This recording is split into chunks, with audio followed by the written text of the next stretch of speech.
Salut à tous, c'est Mickaël pour tech2tech.fr.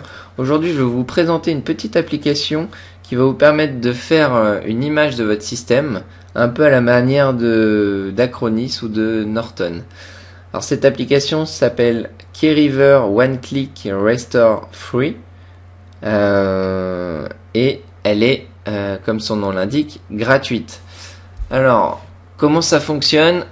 Tout d'abord, il faut aller la télécharger sur le site keyriver.com et ici vous allez retrouver toutes les applications de la société et vous allez dans KeyRiver One Click Restore Free, dans Download, et ici vous allez pouvoir télécharger l'application.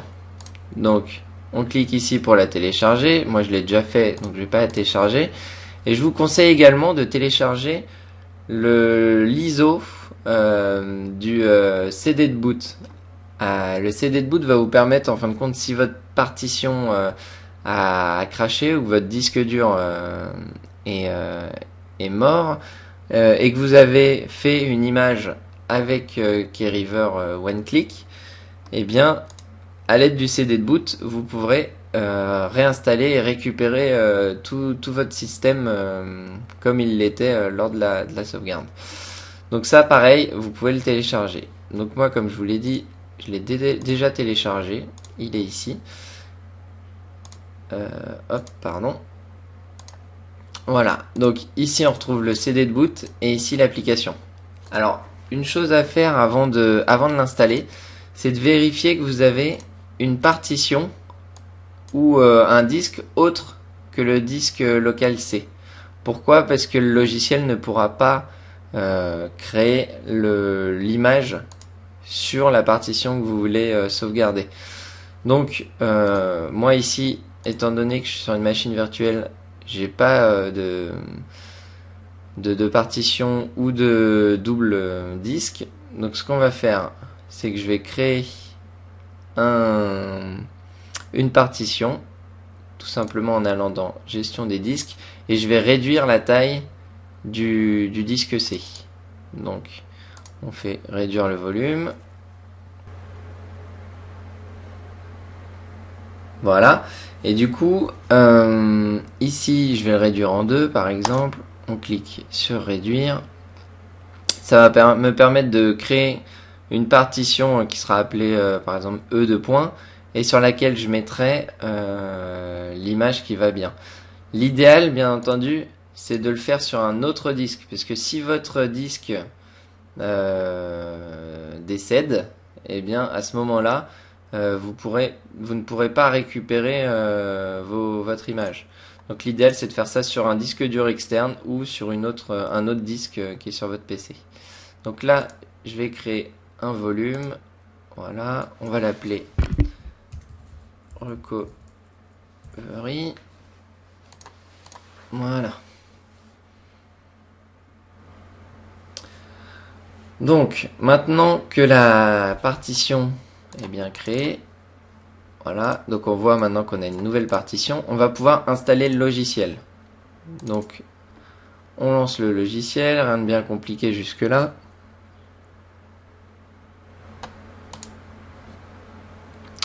Voilà, donc on a un paquet de langues, donc ça tombe bien, il y a le français.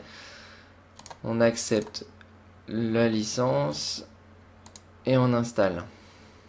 Donc c'est un logiciel très léger et va vous permettre de faire plusieurs points de restauration, mais c'est tout de même un peu plus puissant que les points de restauration de Windows. Donc là, le logiciel est installé. Automatiquement, après l'installation, il va se lancer. Vous voyez qu'un icône est apparu sur le bureau. Et donc là, il nous propose d'activer la console de récupération. C'est quoi ça en fin de compte? C'est un boot menu qui va s'afficher quand vous démarrerez l'ordinateur et qui vous proposera de restaurer votre ordinateur. Moi, j'avoue ne pas être fan de cette solution. Je préfère utiliser le CD de boot. Ça évite de rajouter une couche sur l'OS. On va l'activer juste pour que je vous montre comment ça fonctionne. On va faire suivant. Donc là, ça installe la console de récupération. Et maintenant, Il nous propose, enfin, il nous demande où est situé le système Windows. Donc là, c'est bien le C. Et où est-ce qu'on va mettre les fichiers images, les fichiers de capture. Donc là, c'est bien le E. Donc on va prendre une sauvegarde tout de suite pour que je puisse vous montrer comment ça fonctionne. J'ai trouvé, pour l'avoir déjà testé, j'ai trouvé qu'il était un peu plus lent qu'Acronis, mais c'est quand même honorable. Il a mis, enfin là j'avais un disque dur d'une une quinzaine de gigas et il a dû mettre une vingtaine de minutes.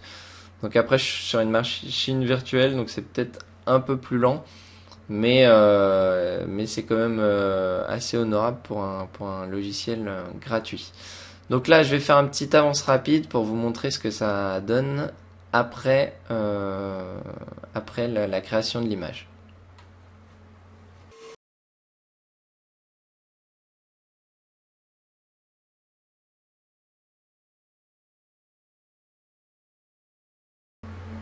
Voilà, donc là, la sauvegarde est terminée.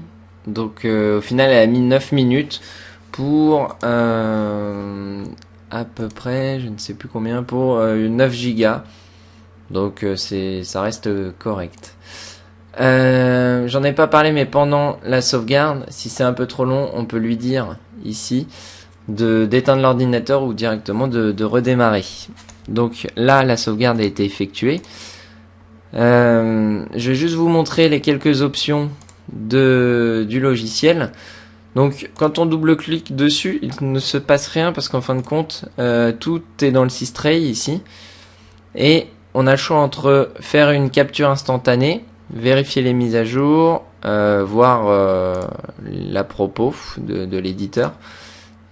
Hop, on y retourne. Donc quitter, et dans paramètres, on a ce qu'on a fait tout à l'heure, c'est-à-dire activer ou désactiver la console de récupération, puisqu'il est possible de revenir en arrière, changer la langue, et exécuter automatiquement le logiciel au démarrage de Windows. Donc là, ce qu'on va faire, on a créé une image. Je vais vous montrer comment revenir dessus. Pour vous prouver qu'on est bien revenu dessus, on va par exemple, quand on a fait l'image, il n'y avait rien à part cette icône sur le bureau. On va mettre par exemple, hop, une image. J'en ai pas, peut-être dans public. Voilà. On va mettre 2 images ici. Et on va redémarrer. Donc je vais vous montrer déjà, premièrement, à quoi ressemble la console de récupération. Donc moi je vous ai dit, je préfère la désactiver. Ça évite de rajouter une couche au démarrage. Et puis passer par le CD de boot, c'est pas plus mal. Mais je vais quand même vous montrer à quoi ça ressemble.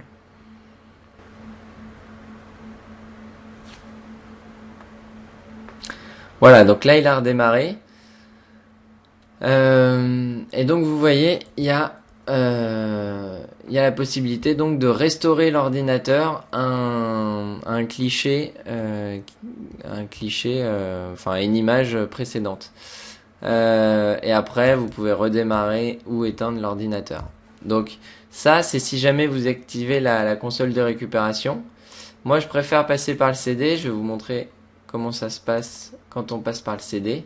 Donc là, je viens de monter l'image. Je vais redémarrer l'ordinateur. Et donc voilà, on peut appuyer sur une touche pour démarrer sur le CD. Et donc ça nous lance la console de récupération, mais cette fois sans avoir sans le boot menu, c'est-à-dire directement avec le CD. Et donc là, on retrouve bien notre capture d'image de tout à l'heure. Donc on va restaurer le système. Donc on peut encore prendre une image si on le souhaite. Mais là, c'est pas ce qu'on veut faire, on veut restaurer. Donc il nous prévient que ça va écraser tous les fichiers qui sont actuellement sur le PC, donc dont les images qu'on a mis sur le bureau. Mais c'est normal. Et donc là, on veut revenir à une image précédente. Donc pareil que tout à l'heure, je vais laisser faire parce que ça reste plus rapide, mais je vais faire une avance rapide et je vous reprends juste après la restauration.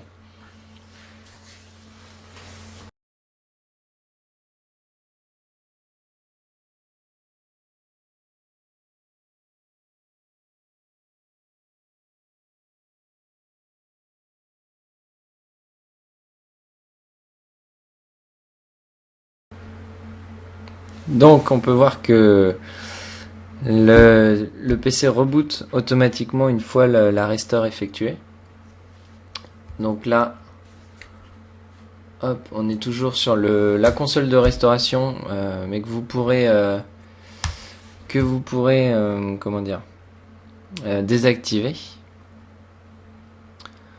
Donc Windows 7 va redémarrer et donc normalement, si tout s'est bien passé, il aura restauré l'image que j'ai pris juste après l'installation du logiciel KeyRiver One Click Restore.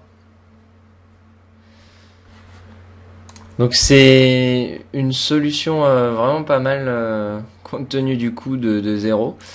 Donc vous voyez, ça a bien restauré mon image à la date à laquelle je l'avais demandé. Donc ça marche vraiment bien. Encore 2-3 conseils. Bah, encore une fois, l'image, essayez de la mettre sur plus que sur une partition différente, sur un disque différent. Ce sera quand même plus sécurisé.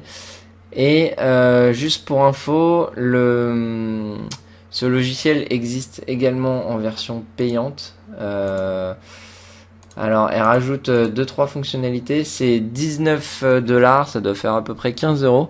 Et après, ça vous permettra de récupérer les fichiers directement dans vos images. C'est-à-dire que vous aurez pris des images à l'instant T et vous pourrez, comme dans Acronis, naviguer dans l'image et du coup récupérer seulement les fichiers que vous avez à récupérer plutôt que de redescendre directement l'image. Vous pourrez également planifier des créations de snapshots et gérer un peu plus facilement tout ça.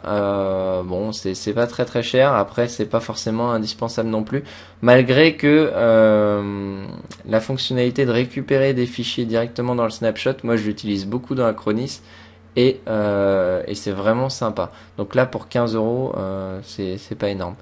Donc voilà, c'était la présentation de KeyRiver One Click Restore.